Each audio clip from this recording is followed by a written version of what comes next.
ಇವತ್ತು ಗುರುಪೂರ್ಣಿಮಾ ದಿವಸ. ಗುರುವ ಸಂಪೂರ್ಣ ಪೂಜೆಯನ್ನು ಇದು ಮಾಡಿ ಕಿಂಚಿತ ಪೂಜೆ, ಆತ್ಮಾರ್ಪಣೆಯಿಂದ ದೊಡ್ಡದು ಯಾವ ಪೂಜೆ ಇಲ್ಲ. ಎಷ್ಟು ಅಲಂಕಾರ ಮಾಡಿ ಯಾವ ಪೂಜೆ ಕೊಟ್ಟು ಏನು ಪ್ರಯೋಜನ ಇಲ್ಲ. ಮನುಷ್ಯನು ಆತ್ಮಾರ್ಪಣೆ ಮಾಡಬೇಕು. ದೇಹೋದೇವಂ ಪ್ರಕ್ತೋ ಜೀವಂ ಹಂಸ ಸದಸ್ಯ ತೇಜದ ಜ್ಞಾನ ನಿರ್ಮಲ ಇರಬೇಕು.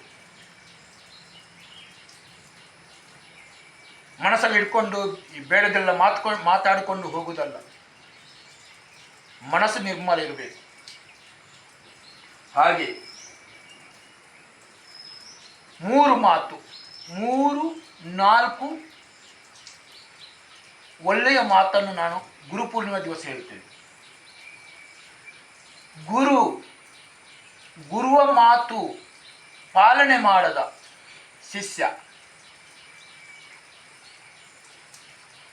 ಹಾಗೆ ತಂದೆ ತಾಯಿಯ ಮಾತನ್ನು ಪಾಲನೆ ಮಾಡದ ಮಗ,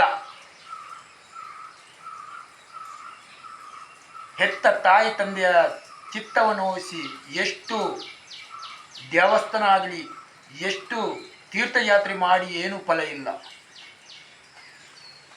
ಮೂರನೇ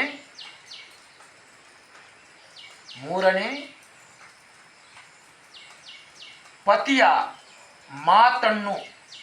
ಮಾತನ್ನು ಪಾಲನೆ ಮಾಡದ ಹೆಂಡತಿ,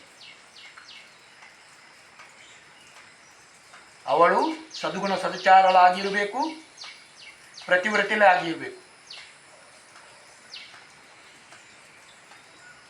ಪ್ರತಿವ್ರತೆಯೇ ಸರ್ವ ಉತ್ತಮ ವಸ್ತು. ಪ್ರತಿವ್ರತೆಯೇ ತೇಜಸ್ವಿ. ಪ್ರತಿವ್ರತೆಯೇ ಯಮನಿಂದಲೇ ತನ್ನ ಗಂಡನನ್ನು ಕರೆಯೊಯ್ಯುವವಳು ಸಾವಿತ್ರಿಯಾಗಿರಬೇಕು. ಕಲಿಯುಗ ಆದರೆ ಏನು? ಯುಗವನ್ನು ಬಿಟ್ಟರೆ ಖಂಡಿತವಾಗಿ ಕಲಿ ಹಿಡಿಯುವುದು ಖಂಡಿತ. ಯುಗವನ್ನು ಬಿಡದೆ ಭಕ್ತಿ ಮಾಡಿದರೆ ಖಂಡಿತವಾಗಿ ಕಲಿಯು ನಿಮ್ಮ ಹಿಂದೆ ತಾಗುವುದಿಲ್ಲ. ಹಾಗೆ ಎಲ್ಲ ಭಕ್ತರಿಗೆ ಇದೊಂದು ಸೂಚನೆ.